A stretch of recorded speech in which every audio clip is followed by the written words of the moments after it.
परमेश्वर के नाम की महिमा हो कि परमेश्वर ने फिर हमें ये अवसर प्रदान किया कि आज भी हम उसके सन्निधि में आकर के हम प्रभु के वचन को हम पढ़ेंगे। मैं स्क्रीन को शेयर करता हूं।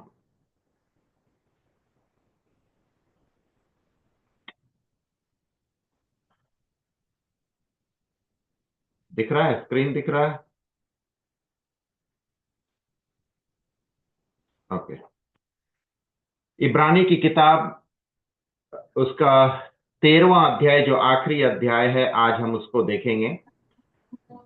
प्रभु ने हमें सहायता किया कि अभी तक हम इब्रानी की किताब 12वें अध्याय तक हम एक एक आयत को हमने बड़े ही गहराई से देखा है और प्रभु हम विश्वास करते हैं हम सबको आशीष दिया है।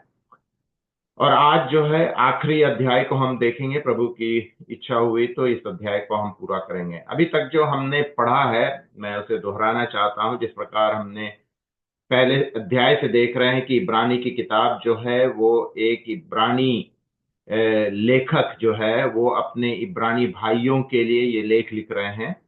Hebrew writer writing to Hebrew believers.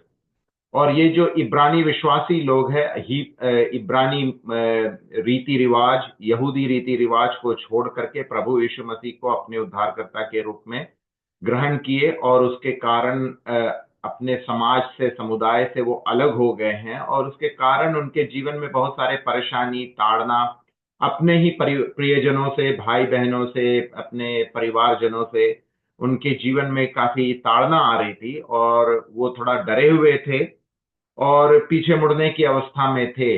और उस समय जब लेखक ये जब लेख लिख रहे हैं, उस समय भी मंदिर में जो आराधना होती थी, बलिदान जो होती थी, पुरोहित का जो कार्य था, वो सब चल रहा था।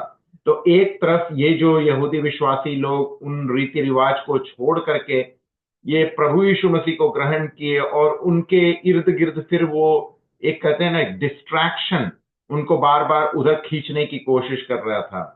तो लेखक जो है इन भाई बहनों को उत्तेजित करते हुए उनको प्रोत्साहन देना चाह रहे हैं कि तुम निराश मत हो, क्योंकि तुम्हारा जो निर्णय है वो सही निर्णय है, एक बेहतर निर्णय है।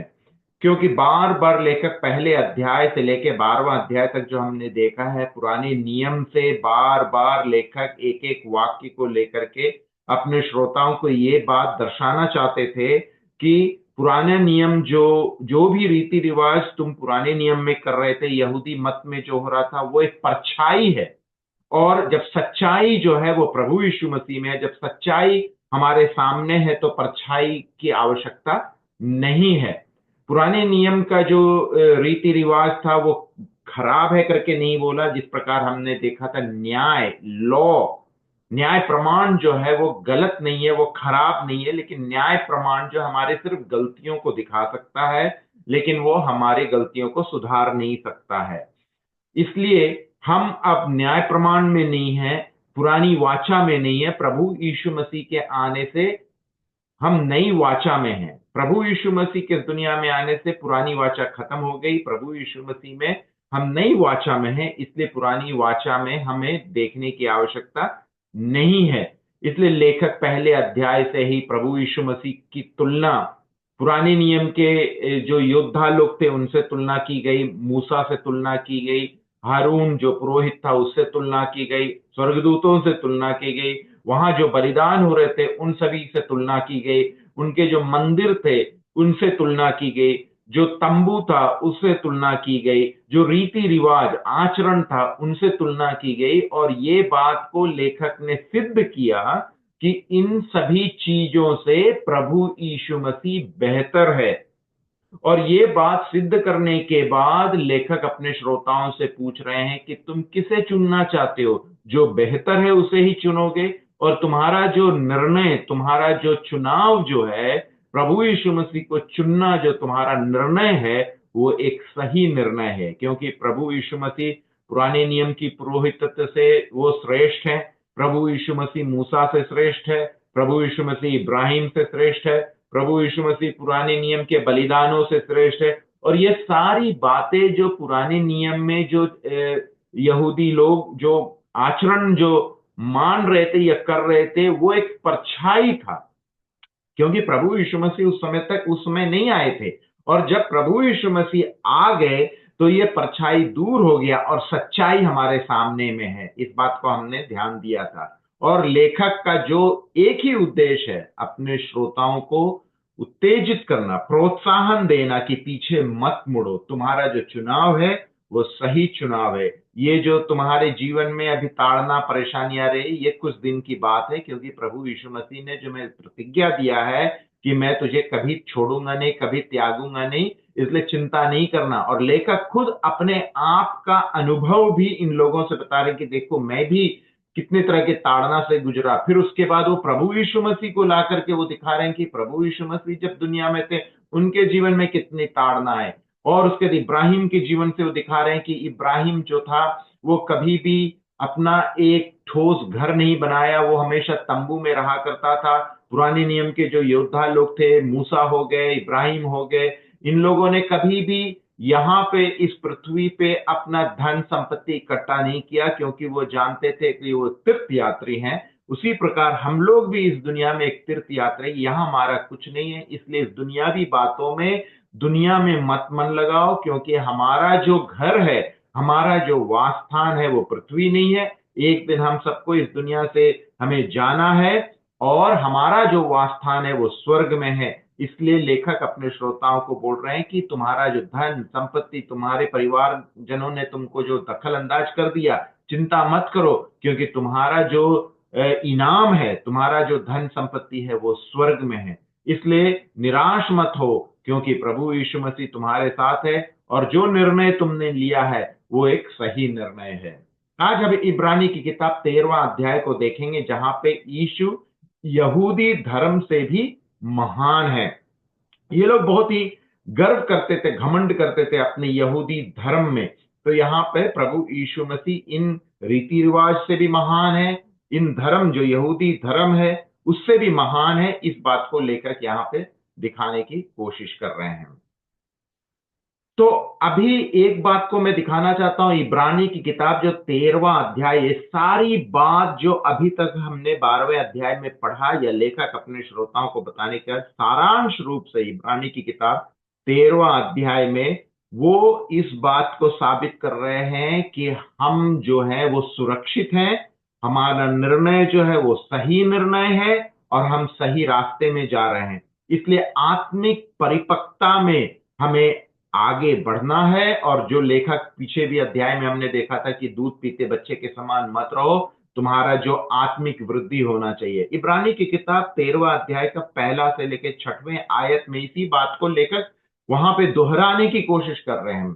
जिस प्रकार हम लोग डॉक्टर के पास जाते हैं, जब डॉक्टर के पास जाते हैं तो अपने शारीरिक कहते हैं ना फिजिकल के लिए, फिजिकल चेकअप के लिए जाते हैं। यहाँ पे क्या है कि हर साल साल में एक बार हर व्यक्ति डॉक्टर के पास जाता है और उसके बाद अपने शरीर का जो चिकित्सा या शरीर का जो कमी है या शरीर में जो बीमारी है उसको जांचने के लिए डॉक्टर के पास जाते हैं। और जब डॉक्टर के पास जाते हैं तो सबसे पहला काम डॉक्टर क्या करते हैं, वो हमारे नाभि को देखेंगे, वो हमारा ब्लड प्रेशर को देखेंगे, वो हमारे हार्ट के बीट को देखेंगे, हमारे लंग्स को देखेंगे। उसके बाद देखने के बाद वजन देखेंगे और हमारे हमारे लिए कुछ ब्लड वर्क, हमारा खून का जांच के लिए वो भेज देंगे। और वो खून का जांच में दिखाएगा कि हमारा शरीर में कोई बीमारी है या नहीं है, या हमारा जो शरीर है वो तंदुरुस्त है कि नहीं। वो साल में एक बार यहाँ पे हर कोई डॉक्टर के पास जाकर के अपने शरीर की जो तंदुरुस्ती है उसके जांच के लिए वो डॉक्टर के पास जाते हैं। तो ये शारीरिक टेस्ट के लिए जाते हैं, फिजिकल टेस्ट के लिए हम जाते हैं। उसी प्रकार इब्रानी की किताब 13वां अध्याय में भी हम देखेंगे हमारा शारीरिक टेस्ट नहीं बल्कि हमारा आत्मिक टेस्ट, हमारा आत्मिक जीवन कितना तंदुरुस्त है। शारीरिक जीवन तंदुरुस्त होना बहुत जरूरी है, उसके साथ साथ आत्मिक जीवन, हमारा आत्मिक जीवन कितना तंदुरुस्त है या हम आत्मिक तौर पे कितने परिपक्व हैं, उसकी भी जांच होनी बहुत ही आवश्यकता है। विशेष करके 2024 के हम अंत में पहुंच चुके हैं, तो अभी कुछ दिन ही बचे हैं, ये साल खत्म हो जाएगा। तो एक जांच की आवश्यकता है कि हम आत्मिक तौर पे हम कहां पहुंच चुके हैं। क्या आत्मिक तौर पे भी हमारे जिंदगी में बीमारियां हैं? तो इस बात को लेखक यहां पे दिखाने की कोशिश करेगा। आइए हम इब्रानी की किताब 13 अध्याय और उसका पहला से 6वां आयत को हम पढ़ेंगे। भाई के समान परस्पर प्रेम करते रहो, अतिथियों का सत्कार करना मत भूलो, क्योंकि ऐसा करते हुए कुछ लोगों ने अनजाने में ही स्वर्गदूतों का स्वागत सत्कार किया है। तीसरा है, बंदियों को इस रूप में याद करो जैसे तुम भी उनके साथ बंदी रहे हो। जिनके साथ बुरा व्यवहार हुआ है उनकी इस प्रकार सुधि लो जैसे मानो तुम स्वयं पीड़ित हो। चौथा है, विवाह का सबको आदर करना चाहिए। विवाह की सेज को पवित्र रखो, क्योंकि परमेश्वर व्यभिचारियों और दुराचारियों को दंड देगा। अपने जीवन को धन के लालच से मुक्त रखो। जो कुछ तुम्हारे पास है उसी में संतोष करो, क्योंकि परमेश्वर ने कहा है, मैं तुझको कभी नहीं छोड़ूंगा, मैं तुझे कभी नहीं तजूंगा। इसलिए हम विश्वास के साथ कहते हैं, प्रभु मेरी सहाय करता है, मैं कभी भयभीत ना बनूंगा। कोई मनुष्य मेरा क्या कर सकता है? तो ये वाक्य जो है लेखक पुराने नियम से यहाँ पे श्रोताओं को वो पढ़ करके सुना रहे हैं या उनके मन में ला करके दे रहे हैं, क्योंकि इन लोग इन पुराने नियम से बहुत ही परिपक्व थे। हम जानते हैं न्याय प्रमाण में बहुत ही परिपक्व थे, ये बात ये लोग सीखे हैं, ये बात को जानते हैं। इसलिए बार बार लेखक जो है पुराने नियम से एक एक कोटेशन को लेकर के वो बात को सिद्ध करने की कोशिश करते हैं। यहाँ पे हम कुछ बातों को देखते हैं। अब आप अभी तक 12वें अध्याय पढ़ने के बाद कुछ बात को समझ में आ गया कि क्या चल रहा है यहाँ पे, ये लोग जो यहूदी विश्वासी लोग के जीवन में क्या हो रहा है। और लेखक खुद अपनी भी गवाही यहाँ पे दे रहे हैं और इनको प्रोत्साहित कर रहे हैं कि हमें, जिस प्रकार मैंने बताया शारीरिक तंदुरुस्ती के लिए, शारीरिक जांच के लिए हम बहुत सारे टेस्ट करते हैं, उसी प्रकार हमारा जो आत्मिक तंदुरुस्ती है, आत्मिक जीवन का जो तंदुरुस्ती है, उसके लिए भी जांच के लिए कुछ यहाँ पे बातें लिखी गई है। वो शुरू करते हैं। सबसे पहली बात क्या है? भाई के समान परस्पर प्रेम करते रहो। तो पहली बात जो यहाँ पे हमारा जो जो हमारा आत्मिक जीवन का जो मूल है, हम कैसे जांचेंगे, वो एक बहुत बड़ा है फैक्टर है कि अगर हम विश्वासी हैं, हम आत्मिक जीवन में अगर परिपक्व हैं, तो भाईचारा, आपस में प्रेम करना बहुत ही जरूरी है। हम अगर बोलते हैं हम मसीह के भक्त हैं, मसीह के चेले हैं, मसीही है अगर बोलते हैं, और आपस में अगर प्रेम नहीं है, भाईचारा नहीं है, तो हम दुनिया को बेवकूफ बना रहे हैं, अपने आप को बेवकूफ बना रहे हैं। क्या लिखा है? भाई के समान, ब्रदरली लव, जो भाई के समान प्रेम, परस्पर प्रेम करो नहीं बोल रहा है। अब ध्यान से देखना है, भाई के समान परस्पर प्रेम करते रहो। इसका मतलब जिस दिन हमने प्रभु यीशु मसीह को उद्धारकर्ता के रूप में ग्रहण किया, मसीह के संतान बन गए, हमारे में मसीह का आचरण है, और उस दिन से हम दुनिया के नहीं बल्कि मसीह के बन गए, और हमारे में जो है मसीही स्वरूप होना चाहिए, मसीही स्वभाव होना चाहिए, और ये मसीही गुण है प्रेम। मसीह किसी से भी घृणा नहीं किया, मसीह दुश्मनों से भी प्रेम किया। प्रभु यीशु मसीह ने हमें यह सिखाया है कि किसी से वैर नहीं रखो, किसी से विद्रोह मत करो, प्रेम करो। और एक मसीह का गुण विशेषता है प्रेम। और यहां पे लेकर क्या बोल रहे? प्रेम करते रहो। प्रेम करो नहीं, करते रहो। इसका मतलब भविष्य में, भूतकाल में तुम प्रेम कर रहे थे, वर्तमान काल में प्रेम कर रहे हो, और भविष्य में भी प्रेम करोगे। मतलब मसीही जीवन जब तुम्हारा शुरू हुआ, तब से जब तक तुम्हारा जीवन है, तब तक तुम्हें ये क्रिया करना है, ये जिंदगी में होना है। करते रहो मतलब ये तुम्हारे जीवन में होना चाहिए, शुरू से था, है और रहना चाहिए। ये नहीं कि आज शुरू करो, ऐसा नहीं लेखक बोल रहा है। तुम अगर मसीह के हो तो तुम्हारे में प्रेम है, और वो प्रेम को आगे भी बनाए रखो, इस बात को वो बोल रहे हैं। पहला यूहन्ना 4 अध्याय 7 और 8 में हम पढ़ते हैं इस बात को। हे प्रियो, हम एक दूसरे से प्रेम रखें, क्योंकि प्रेम परमेश्वर की ओर से है। क्यों प्रेम रखें?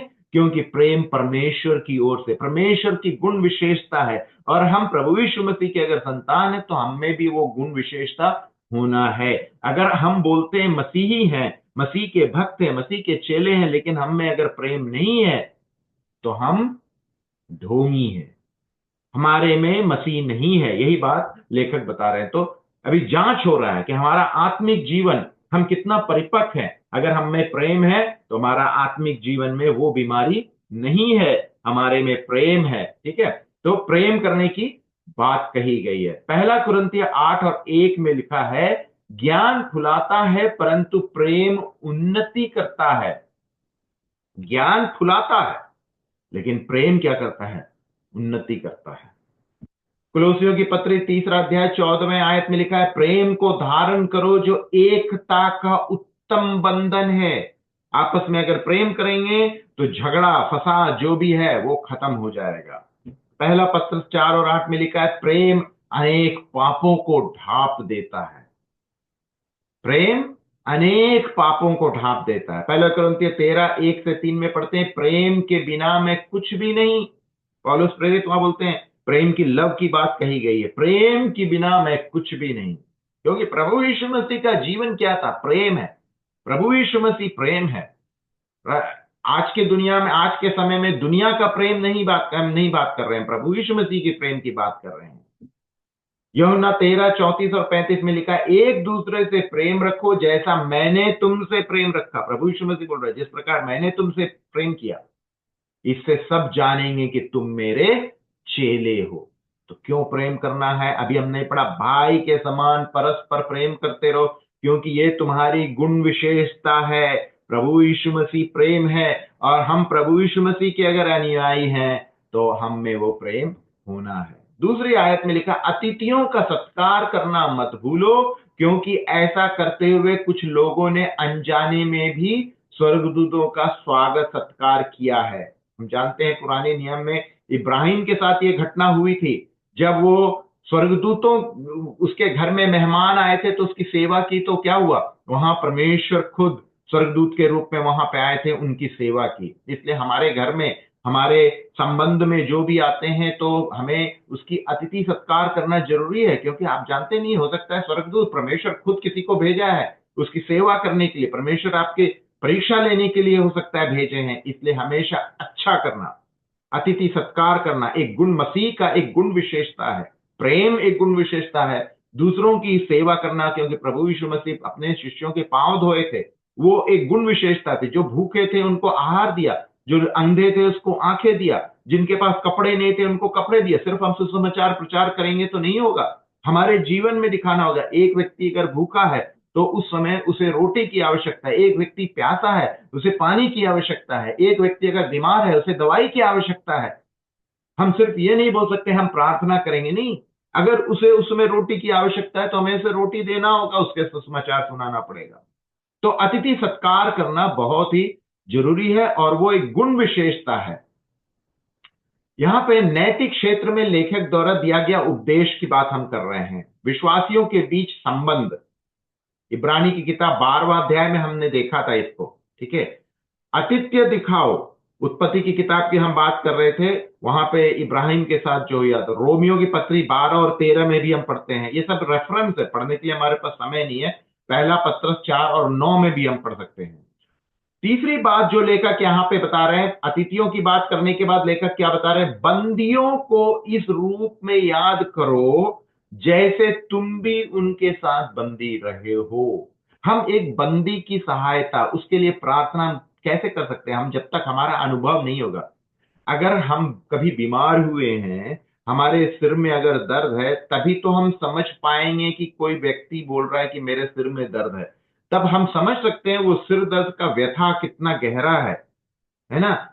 हमें बुखार हो गया, जब तक हमें वो अनुभव नहीं हुआ तो हमें वो पता नहीं चलेगा। उसी प्रकार लेखक बता रहे हैं कि तुम उस प्रकार उसे प्यार करो, उस प्रकार उसे याद करो, उस प्रकार उसकी सेवा करो कि तुम समझो कि तुम भी उनके साथ बंदी रहे हो। क्योंकि जो लेखक है वो खुद बंदी गृह में था और वो इस बात को अनुभव किया है, इसलिए वो ये बात को बता रहा है, क्योंकि वो अनुभवी है। जिनके साथ बुरा व्यवहार हुआ है उनकी इस प्रकार सुधि लो जैसे मानो तुम स्वयं पीड़ित हो। अभी ये विश्वासी लोग इस प्रकार के बुरे बुरे समय से होकर गुजर रहे हैं। पीड़ा इनके जीवन में है, ताड़ना इनके जीवन में है, बीमारी इनके जीवन में है, कुछ लोग बंदी गृह में डाल दिए गए हैं। तो लेखक इनको प्रोत्साहित कर रहे हैं कि उनको याद करो, उनके लिए प्रार्थना करो, उनकी सहायता करो। कैसे प्रार्थना करो? जैसे कि तुम खुद बंदी गृह में, जब तुम बंदी गृह में रहोगे तो तुम कैसे प्रार्थना करोगे? तुम जब खुद बंदी गृह में, तुम बीमारी में होगे तो तुम कैसे प्रार्थना करोगे? तुम्हें पता है वो दर्द, और तुम उसी प्रकार उन लोगों के लिए प्रार्थना करो जिस प्रकार तुम दर्द में होकर के गुजरते हो, तो तुम्हें कैसा अनुभव होता है। इस बात को लेखक यहाँ पे बता रहे हैं। उन लोगों को याद रखो जो अपने विश्वास के कारण जेल में है। पहला कुरिन्थिय 12 और 26 में पढ़ते हैं। अब जो है लेखक चौथी बात यहाँ पे बता रहे हैं। लेखक, अभी हमने देखा यहाँ पे 3 बात को देखा। भाई के समान परस्पर प्रेम रखो, अतिथियों का सत्कार करो, बंदियों को इस प्रकार याद रखो, और जिसके साथ बुरा व्यवहार हुआ उसकी सुधि लो। अब बता रहे विवाह, विवाह के बारे में, एक मैरिज की बात में, पारिवारिक संबंध, पति पत्नी का जो संबंध है उसकी बात कही गई है। तो ये सब चीज प्रैक्टिकल एप्लीकेशन है। 12वें अध्याय तक डॉक्ट्रिन, है ना, नियम को बताया गया, लेकिन यहां पे आकर के प्रैक्टिकल हम हमारे जीवन में ये सब चीज लागू होना चाहिए। जिस प्रकार मैंने बताया, शारीरिक टेस्ट हो रहा था डॉक्टर के पास, लेकिन अब ये आत्मिक टेस्ट है। ये सब दिखाएगा कि हमारा आत्मिक जीवन सही है या हमारा आत्मिक जीवन में कुछ बीमारियां हैं। तो ये जो है उसको जांचने का एक तरीका है। चौथे आयत में लिखा है विवाह का सबको आदर करना चाहिए, क्योंकि विवाह जो है मनुष्यों के द्वारा बनाया गया रीति रिवाज नहीं है। विवाह परमेश्वर के द्वारा सृष्टि के, परमेश्वर के द्वारा प्रमाण दिया गया एक चीज है। एक एक आदमी और औरत के बीच का जो बंधन है विवाह, वो परमेश्वर की योजना है और बहुत ही पवित्र है। It is a Holi matrimony, जिसको हम बोलते हैं पवित्र बंधन है। इसलिए उसका आदर करना है, क्योंकि परमेश्वर के द्वारा नियुक्त किया गया, परमेश्वर की योजना के द्वारा, परमेश्वर के न्याय प्रमाण के द्वारा एक एक एक स्त्री और एक पुरुष का बंधन, विवाह के बंधन में बंधना है। दो दो व्यक्ति जो है वहां पे क्या है, दो आत्मा एक शरीर बन जाते हैं, और उसका पवित्रता को समझना है। क्योंकि हम जानते हैं नए नियम में, नए प्रमाण में ये विवाह जो है किस बात को दर्शाता है? कलीसिया और मसीह के बीच के संबंध को दर्शाता है। हमारा जो विवाह है, हम आज प्रभु यीशु मसीह के साथ हमारा सगाई हुआ है, बिट्रोथल हुआ है। हमारी शादी नहीं हुई है। कलीसिया और प्रभु यीशु मसीह के बीच सगाई हुआ है, शादी होने के लिए हम इंतजार कर रहे हैं। तो यहाँ पे जब भूमि में हम अपने जीवन को शारीरिक विवाहित जीवन को अगर हम पवित्रता के साथ अगर हम नहीं उसको हम फॉलो करते हैं, तो हमारे में कमी है। हम उस बात को दिखा नहीं सकते हैं कि कलीसिया और प्रभु यीशु मसीह के बीच में जो शादी होने वाला उसका एक रिहर्सल है यहाँ पे। इसलिए लेखक यहाँ पे बड़ी जोर दे करके इस बात को कह रहे हैं, विवाह की सेज को पवित्र रखो, क्योंकि परमेश्वर व्यभिचारियों और दुराचारियों को दंड देगा। परमेश्वर व्यभिचारियों और दुराचारियों को दंड देगा। 5वां है, अपने जीवन को धन के लालच से मुक्त रखो। अब यहां पे धन की बात कर रही, ये विश्वासी लोग धन संपत्ति से दखल अंदाज कर दिए गए हैं, इनके जीवन में परेशानी आ रहा है। लेखक इन लोगों को उत्साहित करने के लिए बोल रहा है, धन के लालच से मुक्त रखो। हमें धन चाहिए इस दुनिया में, अपने जीवन निर्वाह करने के लिए हमें धन की आवश्यकता है, लेकिन धन के मोह माया में मत फंसो। धन के लालच से मुक्त रखो, अपने जीवन को मुक्त रखो। जो कुछ तुम्हारे पास है उसी में संतोष करो। हमारे पास जो भी चीज है, यहाँ पे धन संपत्ति है, हमारा पति है, पत्नी है, हमारे बच्चे हैं, परमेश्वर ने, प्रभु यीशु मसीह ने हमें जो भी दिया है, लेकिन मनुष्य का एक आचरण है, हम दूसरों को देख करके ईर्ष्या करते हैं, जलन करते हैं। उसके पास बड़ा मकान है, मेरे पास 2 कमरे का मकान है, उसके पास 5 कमरे का मकान है, मेरे पास एक मारुति कार है, उसके पास क्या कहते हैं बड़ा सा क्या नाम है, टोयोटा का इनोवा कार है, लेकिन मेरे पास तो छोटा मारुति कार है। तो क्या है? ईर्ष्या, जलन, अपने आप को दूसरे के साथ तुलना करना। ये बहुत ही गलत बात है। एक मसीह व्यक्ति को हमेशा अपने पास जो है उससे संतुष्ट रहना चाहिए, चाहे वो धन में हो, चाहे वो पति पत्नी में हो, चाहे वो सांसारिक रूप में कुछ भी चीज हो, नौकरी में हो, परिवार में हो, हमें संतुष्ट रहना चाहिए। अभी देखिए यहाँ पे कितनी बातों को कहा गया। पहले बोला भाई के समान परस्पर प्रेम करते रहो, अतिथियों का सत्कार करना मत भूलो, बंदियों को याद करो, जिसके साथ बुरा व्यवहार है उस प्रकार सुधी लो। फिर उसके बाद विवाह के बारे में कहा गया, फिर उसके बाद धन संपत्ति के बारे में कहा गया। ये प्रायोगिक बात है। वहां पे यहूदी विश्वासियों के ये लेखक लिख रहे हैं, लेकिन ये हमारे जीवन में भी लागू है। हमें भी अपने जीवन में इसे लागू करना चाहिए, हमारे लिए भी ये लिखा गया है।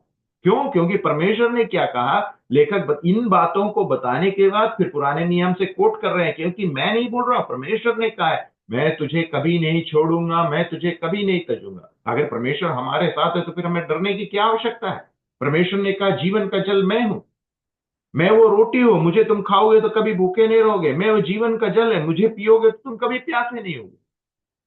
तो फिर तुम चिंता क्यों करते हो?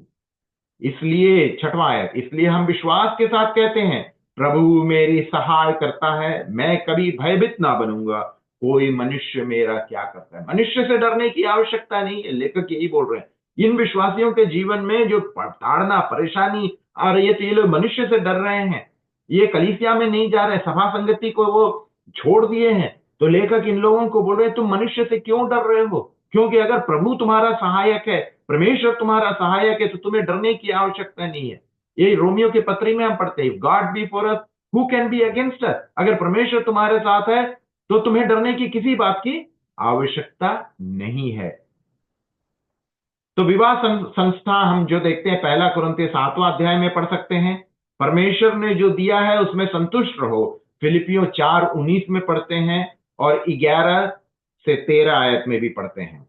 मनुष्य से मत डरो, रोमी की पत्री 8 और 31, जो अभी मैंने उस बात को दोहराया। और मत्ती 10 और 28 में लिखा गया है कि मनुष्य से मत डरो। तो ये जो बातें हैं, नैतिक क्षेत्र में लेखक द्वारा दिया गया उपदेश, ये हमारे लिए एक उपदेश है, ये हमारे लिए एक टीचिंग है। तो नैतिक क्षेत्र में लेखक ने हमें जो उपदेश दिया उन श्रोताओं को दिया था, लेकिन ये हमारे जीवन में भी प्रायोगिक है। हमें अपने जीवन में लागू करना बहुत ही अनिवार्य है। अब आइए इब्रानी की किताब 13:7 से 9 पढ़ेंगे। अपने मार्गदर्शकों को याद रखो जिन्होंने तुम्हें परमेश्वर का वचन सुनाया है, उनकी जीवन विधि के परिणाम पर विचार करो तथा उनके विश्वास का अनुसरण करो। यीशु मसीह कल भी वैसा ही था, आज भी वैसा ही है और युगान युगान तक वैसा ही रहेगा। 9 में आया, हर प्रकार की विचित्र शिक्षाओं से भरमाए मत जाओ। तुम्हारे मनों के लिए यह अच्छा है कि वे अनुग्रह के द्वारा सुदृढ़ बने, ना कि खाने पीने संबंधी नियमों को मानने से, जिनसे उनका कोई भला नहीं हुआ है जिन्होंने उन्हें माना है। तो ये जो चीज हम 7 से 9 तक जो पढ़ रहे हैं, यहाँ पे ये विश्वासी के जीवन में ये घटना हो रही है, इसलिए प्रायोगिक बात है। तो लेखक इन लोगों को बता रहे हैं कि अपने मार्गदर्शकों को याद रखो जो तुम्हारे पढ़ाया है, तुम्हें तुम्हारा आत्मिक गुरु जो है, तुम्हें परमेश्वर का वचन जिन्होंने सिखाया है उनको याद रखो, है ना। उनकी जीवन विधि के परिणाम पर विचार करो, इनके विश्वास का अनुसरण करो। पौलुस प्रेरित खुद बोलता है, मैं जिस प्रकार प्रभु यीशु मसीह का इमिटेट करता हूं, इमिटेटर हूं, उनके जीवन को अपने जीवन के द्वारा दिखाता हूं, उसी प्रकार तुम भी मुझे फॉलो करो, तुम भी मेरे जैसा बनो। यीशु मसीह की बात कह रहे हैं, वो कल भी वैसा था वही बने, yesterday today forever Jesus is the same. और यहां पे कलीसिया में आज भी हम देखते हैं अलग अलग डॉक्ट्रिन, फॉल्स टीचर्स जो आ जाते हैं। तो क्या है कि लोग जो है विचलित हो जाते हैं, ये सही है या वो सही है, ये बात सुनते हैं तो वहां चले जाते हैं, फिर ये बोलते हैं तो वहां चले जाते हैं। क्यों? क्योंकि इनका जो नींव जो है वो सही नहीं है, फाउंडेशन जो है अगर आपका सही है तो गलत टीचिंग करने वाले फॉल्स टीचर्स भी आ जाएंगे, कुछ भी बताएंगे, आप उस बहकावे में नहीं जाएंगे। तो इन बातों को लेखक यहां पे अपने श्रोताओं को बता रहे हैं कि तुम जिस विश्वास पे तुमने अभी तक विश्वास किया है उसमें अडिग रहो। कलीसिया जीवन के संबंध में निर्देश क्या था? निर्देश, उन लोगों को याद करो जिन्होंने परमेश्वर का वचन पढ़ाया है। हमारे चर्च में भी बाइबल स्टडी ग्रुप होता है, गुरु हमारी आत्मिक गुरु होते हैं, किसी ने आपको सुसमाचार सुनाया, उन लोगों को याद करो। विचित्र शिक्षाओं से भरमाए मत जाओ, अलग अलग की शिक्षा है कि प्रभु यीशु मसीह की विश्वास कर लोगे तो तुम्हें धन संपत्ति मिल जाएगा, तुमको कार मिल जाएगा, तुमको बंगला मिल जाएगा, तुम एकदम सबसे धनवान हो जाओगे।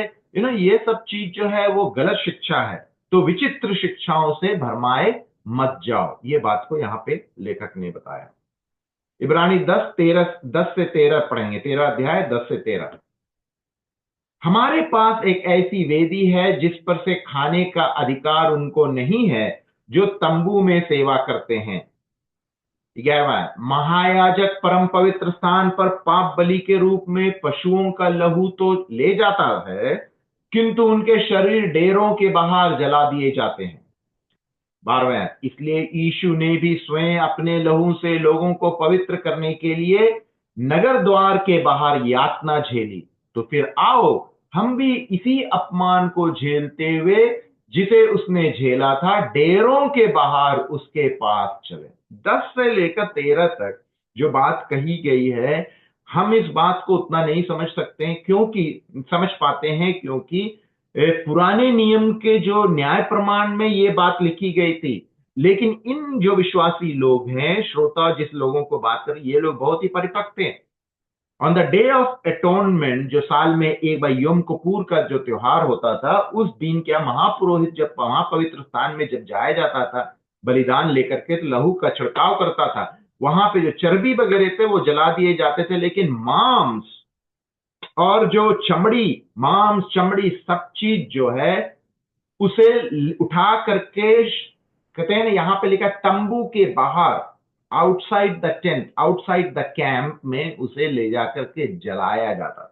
क्योंकि पुरोहित जो है बाकी जो भी बलिदान वहां पे चढ़ाए जाते थे, मांस का हकदार था पुरोहित। लेकिन ये जो बलिदान था, पाप बलिदान जो था, सिन ऑफरिंग जो था यहाँ पे, इसका जो हिस्सा है उसमें पुरोहित नहीं भाग ले सकता है। यहाँ पे लिखा हुआ है कि वो मांस से वो खा नहीं सकता है। वो मांस तंबू के बाहर, है ना, वहां तंबू के बाहर ले जाकर के उसे पूर्ण रूप से वो मांस और चमड़ी के साथ वहां पे पूर्ण रूप से जलाना था। वहां पे क्यों, इस बात को दिखाता, ये जो रीति था पुराने नियम में, न्याय प्रमाण में था, यहां लेखक बता रहे हैं उसी प्रकार ये जो चीज तुम जो कर रहे थे वो एक परछाई था। किसका? प्रभु यीशु मसीह का। क्योंकि प्रभु यीशु मसीह भी यरूशलेम शहर के बाहर दंड को सहा और उसे वहां बलिदान किया गया। वो भी शहर के बाहर अपने जान को दिया, शहर के बाहर कालवरी क्रूस में अपने जीवन को बलिदान किया। इसलिए हमें भी कहा गया है कि उसके पास जाओ। कहां जाओ? शहर के बाहर जाओ। उस पुराने नियम के जो रीति रिवाज थे उससे बाहर आ जाओ, क्योंकि प्रभु यीशु मसीह भी शहर के बाहर, वो तंबू के बाहर, वहां पर जाकर के अपने जीवन को दिया है, कष्ट को सहा है। इसलिए उसके पास आओ। तो फिर आओ हम भी इसी अपमान को झेलते हुए जिसे उसने झेला था, यानी प्रभु यीशु मसीह ने झेला था, डेरों के बाहर, वो डेरों के बाहर वो कष्ट को सहा था, हम भी उसके पास चले। ये जो 13-11 में लिखा है, महायाजक परम पवित्र स्थान पर पाप बलि के रूप में पशुओं का लहू तो ले जाता है, किंतु उनके शरीर डेरों के बाहर जला दिए जाते हैं। ये जो है लेवी व्यवस्था, लेविटिकस जो है इसका 4 अध्याय और 3 से जो आयत है, वहां पे ये न्याय प्रमाण दिया है। क्या है? यदि अभिषिक्त याजक से कोई ऐसा पाप हुआ जिसका बुरा असर लोगों पर पड़ा हो, तो उसने अपने किए गए पाप के लिए यहोवा को बलि चढ़ानी चाहिए। उसे एक बछड़ा यहोवा को भेंट में देना चाहिए जिसे कोई दोष ना हो। उसे यहोवा को बछड़ा पाप बलि के रूप में चढ़ाना चाहिए। अभिषिक्त याजक को उस बछड़े को परमेश्वर के सामने मिलाप वाले तंबू के द्वार पर लाना चाहिए। उसे अपना हाथ उस बछड़े के सिर पर रखना चाहिए और यहोवा के सामने उसे मार देना चाहिए। 5वां है, तब अभिषिक्त याजक को बछड़े का कुछ खून लेना चाहिए और मिलाप वाले तंबू में ले जाना चाहिए। याजक को अपनी उंगलियां खून में डालनी चाहिए और महापवित्र स्थान के पर्दे के सामने खून को 7 बार परमेश्वर के सामने छिड़कना चाहिए। 7वां है, याजक को कुछ खून सुगंधित धूप की वेदी के सिरे पर लगाना चाहिए। यह वेदी यहोवा के सामने मिलाप वाले तंबू में है। याजक को बछड़े का सारा खून होम बलि की वेदी की नींव पर डालनी चाहिए। वह वेदी मिलाप वाले तंबू के द्वार पर है। 8वां है, और उस पाप बलि किए गए बछड़े की सारी चर्बी को निकाल लेना चाहिए। उसे भीतरी भागों के ऊपर और उसके चारों ओर की चर्बी को निकाल लेनी चाहिए। 9 में आए, उसे दोनों गुर्दे, उसके ऊपर की चर्बी और पुट्टे पर की चर्बी ले लेनी चाहिए। उसे कलेजे को ढकने वाली चर्बी भी लेनी चाहिए। उसे कलेजे को गुर्दों के साथ निकाल लेना चाहिए। 10वां है, याजक को ये चीजें ठीक उसी तरह लेनी चाहिए जिस प्रकार उसने ये चीजें मेल बलि के बछड़े से ली थी। याजक मांस, पैर, भीतरी भाग और शरीर का बेकार भाग निकाल लेना चाहिए। याजक को डेरे के बाहर विशेष स्थान पर बछड़े के पूरे शरीर को ले जाना चाहिए जहां राख डाली जाती है। याजक को वहां लकड़ी की आग पर बछड़े को जलाना चाहिए। बछड़े को वहां जलाया जाना चाहिए जहां राख डाली जाती है।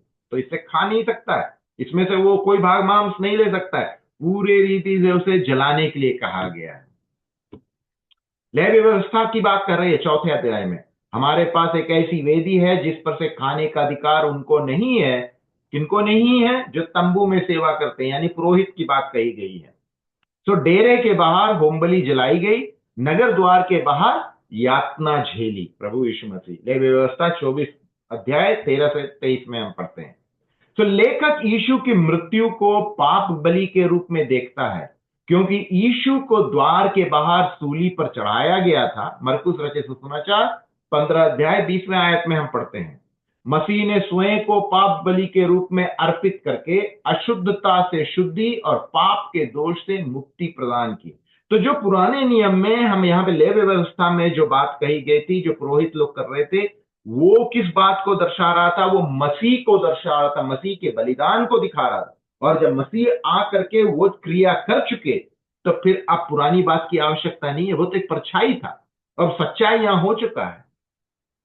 शहर के बाहर मसीह को क्रूस पर चढ़ाकर धार्मिक नेताओं ने उन्हें पाप बलि के रूप में चढ़ाया, लेकिन वे उनकी मृत्यु से कोई लाभ प्राप्त करने में असमर्थ थे। हालांकि जो विश्वासी खुद को उस प्रणाली से अलग करते हैं और उसके साथ अपने विषयों की पहचान करते हैं, वे पाते हैं कि वह उन्हें पोषण, ताकत और संगति के लिए सभी आवश्यक चीजें प्रदान करता है। हमें पुराने नियम के पुजारियों से वंचित एक विशेष अधिकार प्राप्त है। हमें, वो पुराने नियम की बात नहीं कर रहे, नए नियम के पुरोहित, हम नए नियम के पुरोहित है, तो हमारे लिए बोल रहा है। पुराने नियम के पुजारियों यानी हारून और उसके घराने की बात, लेवी गोत्र की बात कर रही है। वो लोग वंचित थे, लेकिन हमें विशेष अधिकार प्राप्त है विश्वास के द्वारा उसके साथ हमारी पहचान। इसलिए कहा गया तंबू के बाहर जाओ, डेरे के बाहर जाओ। तो हम जब उसके साथ जाते हैं बाहर, उसके पास आते हैं, तो हमारी पहचान प्रभु यीशु मसीह के साथ होती है। हमारी पहचान के माध्यम से पाप बलि से लाभ हम प्राप्त करते हैं, क्योंकि हम एक हो जाते हैं, हम प्रभु यीशु मसीह में हो जाते हैं और हम उसके सहभागी बन जाते हैं। इस बात को यहां लेखक बोल रहे हैं। 14वें आयत में हम पढ़ें, क्योंकि यहां हमारा कोई स्थायी नगर नहीं है, बल्कि हम तो उस नगर की बाट जो रहे हैं जो आने वाला है। इब्राहिम यही बात कहा था ना, हम इब्राहिम की किताब 11वें अध्याय में हम पढ़े थे। वो एक भी घर नहीं बनाया, वो तंबू में अपने जीवन को व्यतीत कर रहा था, क्योंकि वो उस नगर की बाट जो रहा था जो आने वाला है, वो स्वर्गीय नगर। यहां पे क्योंकि शब्द जो 13 और 14 में हम 13 अध्याय 14 आयत में पढ़ते हैं, क्योंकि कारण बताता है कि उन्हें शिविर से बाहर जाना है और इस तरह खुद को मंदिर और उसके सभी बेकार अनुष्ठानों से अलग करना है। उनके पास एक स्थायी शहर का आश्वासन है जो उस पार्थिव यरूशलेम का स्थान लेगा। ये मंदिर सब खत्म हो जाएंगे और हमारा जो मंदिर है वो स्वर्गीय मंदिर है। ये बात को बता रहे हैं। यह वह शहर है जिसकी इब्राहिम को आशा थी। इब्रानी की किताब 11, 9 और 10 में हम पढ़ चुके हैं। वे एक ऐसा राज्य प्राप्त करने की प्रक्रिया में हैं जिसे हिलाया नहीं जा सकता। 12 का 28 में हमने पढ़ा था। और उस अपेक्षा के आधार पर उन्हें धैर्यपूर्वक सहना होगा। इसलिए लेखक अपने श्रोताओं को बोल रहे, तुम चिंता मत करो। यहाँ जो कष्ट है, यहाँ जो ताड़ना है, तुम्हारा जो वासस्थान यहाँ नहीं है। हम लोग यहाँ तीर्थ यात्री हैं, कुछ समय के लिए यहाँ पे हैं, इसलिए चिंता नहीं करना है। उस स्वर्गराज की बाट जो, स्वर्गराज की ओर निगाह रखो, धन संपत्ति वहां इकट्ठा करो। इब्रानी 13, 15 और 16। अतः इन सभी बातों को कहने के बाद, देयरफॉर, अब लेखक बोल रहे हैं अतः आओ हम यीशु के द्वारा परमेश्वर को स्तुति रूपी बलि अर्पित करें, जो उन होठों का फल है जिन्होंने उसके नाम को पहचाना है। 16वां, तथा नेकी करना और अपनी वस्तुओं को औरों के साथ बांटना मत भूलो, क्योंकि परमेश्वर ऐसी ही बलियों से प्रसन्न होता है। अभी तक लेखक जो है श्रोताओं को पुराने नियम, पुरानी वाचा की जो बलिदानों की बात कर रहे थे, और जब जो लेखक ये लेख लिख रहे थे उस समय भी वो बलिदान चल रहा था, मंदिर उस समय भी वहां पे था, तो ये लोग बड़े ही इस बात में परिपक्व थे। तो लेखक बोल रहे हैं लेकिन हम नए नियम विश्वासी, नई वाचा में इन बलिदानों की आवश्यकता नहीं है, क्योंकि प्रभु यीशु मसीह ने वो बलिदान, प्रभु यीशु मसीह का जो लहू, उसका जो शरीर कालवरी क्रूस पर बलिदान किया गया था, वो काफी है सारे पापों को क्षमा करने के लिए। तो हमें कैसा बलिदान देना है, यहां पे बात कही गई। हमें 3 बलिदान देनी होगी। कैसा बलिदान? जो 15वें आयत में पढ़ते, स्तुति रूपी बलि अर्पित करे। तो स्तुति रूपी बलि वो कैसे अर्पित किया जाते हैं? उन होठों का फल है। दूसरी बात, नेकी करना, और तीसरी बात, अपनी वस्तुओं को औरों के साथ बांटना। एक मसीही, एक प्रभु यीशु मसीह का अनुयायी जो है, प्रभु भक्त, जो प्रभु यीशु मसीह का भक्त है, वो उनके जीवन में ये 3 बलिदान होना अनिवार्य है। क्या क्या है? स्तुति रूपी बलि अर्पित करें, अपने होठों के द्वारा प्रभु की हमेशा स्तुति करते हैं। नेकी करना, और तीसरी बात, अपने वस्तुओं को औरों के साथ बांटना। मसीह भाई बहनों के साथ तो बांटना है, लेकिन औरों के साथ भी बांटना है। अगर कोई मुसीबत में, तकलीफ में, उसकी सहायता करना हमारा एक दायित्व है। प्रभु यीशु मसीह ने हमने सिखाया, क्योंकि प्रभु यीशु मसीह ने जो भी उसके पास आए, अंधे आए तो वो नहीं देखा कि तुम मुझे विश्वास करते हो कि नहीं, नहीं। जो भूखा था उससे पूछा नहीं तुम मुझे विश्वास करते हो, नहीं। को जो भी आया उसको उसने आहार दिया, उसकी जरूरतों की पूरी की। वो एक मसीह गुण विशेषता है। हमें ये 3 बात को करने के लिए लेखक यहां पे याद दिला रहे हैं। 17 से 19, अपने मार्गदर्शकों की आज्ञा मानो। ये बात हमने पढ़ चुके हैं अभी तक। उनके अधीन रहो, वे तुम पर ऐसी चौकसी रखते हैं जैसे उन व्यक्तियों पर रखी जाती है जिनका लेखा जोखा उन्हें देना है। यहाँ पे जो कलीसिया के एल्डर्स हैं, शेपर्ड जो है, चरवाहक लोग जो हैं, उनकी बात कही गई है। उनकी आज्ञा मानो जिसे उनका कर्म आनंद बन जाए, ना कि एक बोझ बने, क्योंकि इससे तो तुम्हारा कोई लाभ नहीं होगा। तो कलीसिया में एल्डर्स होते हैं, शेपर्ड्स होते हैं, डीकन्स होते हैं। उनकी आज्ञा को मानो, क्योंकि वे तुम्हारी आत्मा का लेखा जोखा रखते हैं। और अगर तुम उसकी आज्ञा मानोगे, उसे इज्जत दोगे, तो उनका काम भी हल्का हो जाएगा। लेकिन हम देखते हैं कलीसियाओं में क्या है, उनकी बातों को नहीं मानते हैं, तो उनका जो कार्य जो है और मुश्किल कर देते हैं, वो दुखित हो जाते हैं। हमारे जीवन के द्वारा, हमारे कलीसिया में किसी भी व्यक्ति को मेरे जीवन के द्वारा, मेरे कर्मों के द्वारा किसी के जीवन में परेशानी नहीं होनी चाहिए। 18वां है, हमारे लिए विनती करते रहो। अब लेखक अपनी बात कर रहे हैं। हमारे लिए विनती करते रहो। हमें निश्चय है कि हमारी चेतना शुद्ध है और हम हर प्रकार से वही करना चाहते हैं जो उचित है। 19वें, मैं विशेष रूप से आग्रह करता हूं कि तुम प्रार्थना किया करो ताकि शीघ्र ही मैं तुम्हारे पास आ सकूं। इसका मतलब लेखक उनके पास नहीं है, वो बद्दीगृह में है, और यहां से वो लेख लिख रहे हैं। लेकिन लेखक की इच्छा है कि वो इनके पास, इन लोगों से मिलने के लिए आए, और ये बोल रहे हैं कि मेरे लिए तुम प्रार्थना करो। 20वां आयत, जिसने भेड़ों के उस महान रखवाले हमारे प्रभु यीशु मसीह के लहू के द्वारा उस सनातन करार पर मुहर लगाकर मरे हुए में से जिला उठाया, वो शांति दाता परमेश्वर। सो भेड़ों को अपनी जरूरतें पूरी करने के लिए एक चरवाहे की जरूरत होती है। उनका नेतृत्व करना, उन्हें खाना खिलाना और पानी देना, उन्हें साफ करना, उनकी रक्षा करना। एक चरवाहे की जो उसका जो दायित्व है, उसका जो ड्यूटी है, एक शेपर्ड का, एक एल्डर का क्या ड्यूटी है? नेतृत्व करना। और जो भेड़े हैं, यानी कलीसिया की बात करें, तो कलीसिया का नेतृत्व करना, उन्हें खाना खिलाना। जो भेड़े हैं उनकी जरूरतों को पूरा करना, अगर भूखे हैं तो खाना दो, प्यासे हैं तो पानी दो। उन्हें साफ करना। हम जानते हैं भेड़ जो है बहुत गंदगी में रहता है, बदबू आता है, तो एक चरवाहा जो है, एक एल्डर जो है, उसका दायित्व है कि उसको साफ करे। उस गंदगी में हो सकता है उसका हाथ गंदा हो जाए, और जब मुसीबत आए तो उनकी रक्षा करना। कुछ चरवाहे लोग होते हैं, भेड़ के पास, भेड़ भेड़ को अगर शत्रु खाने के लिए या मारने के लिए आ रहा है, तो चरवाहा क्या भेड़ को छोड़ करके भाग जाते हैं। ऐसा एल्डर नहीं होना चाहिए कलीसिया में, क्योंकि यहाँ पे अभी हम पीछे क्या पढ़ा, एक एक भेड़ों की आत्मा का दायित्व चरवाहों के हाथों में है।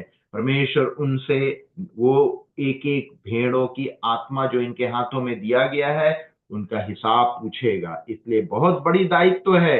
एक चरवाहा बनना कोई साधारण दायित्व नहीं है। हमें बड़े धैर्यपूर्वक, बड़े ही ध्यान पूर्वक ये कार्य को करना है। सिर्फ कलीसिया में आके बैठने से नहीं होगा, एक एक की आवश्यकता जानना जरूरी है। उनको जब जरूरत है उनकी सेवा के लिए, क्योंकि परमेश्वर हमसे पूछेगा, वो हमारे हाथों में दिया है, उनकी भेड़ें हैं, उनकी भेड़ों को देख रेख करने के लिए चरवाहे कलीसिया में नियुक्त किया गया है। और इन चरवाहों से पूछा जाएगा कि तुमने मेरे भेड़ की खैर की कि नहीं, उसकी जब भूख था उसे तुमने खाना खिलाया कि नहीं, जब वो गंदगी में था तुमने उसे नहलाया कि नहीं। और वो जो चरवाहे बोले नहीं नहीं, मैं गंदगी में हाथ नहीं डालना चाहता मैं, तो फिर आप चरवाहा नहीं बन सकते हैं। ये साफ बात यहाँ पे लेखक बता रहा है, यहोवा मेरा चरवाहा है। इस बात को हम यूहन्ना 10:11 में पढ़ते हैं। अच्छे चरवाहे के रूप में यीशु भेड़ों के लिए मर गया, महान चरवाहे के रूप में वो भेड़ों के लिए जीता है इब्रानी 13:20 में, और मुख्य चरवाहे के रूप में वो भेड़ों के लिए वापस आएगा पहला पत्र 5 और 4 आयत में। 13:20 में अभी जो हमने पढ़ा था, उसके पुनरुत्थान के संबंध में महान रखवाले, जिसने भेड़ों के उस महान रखवाले हमारे प्रभु यीशु के लहू द्वारा उस सनातन करार पर मुहर लगाकर मरे हुए में से जिला उठाया, वो शांति दाता परमेश्वर। यूहन्ना 10:11, 14 और 15 में हम पढ़ते हैं, उनकी मृत्यु के संबंध में वो एक अच्छा चरवाहा है।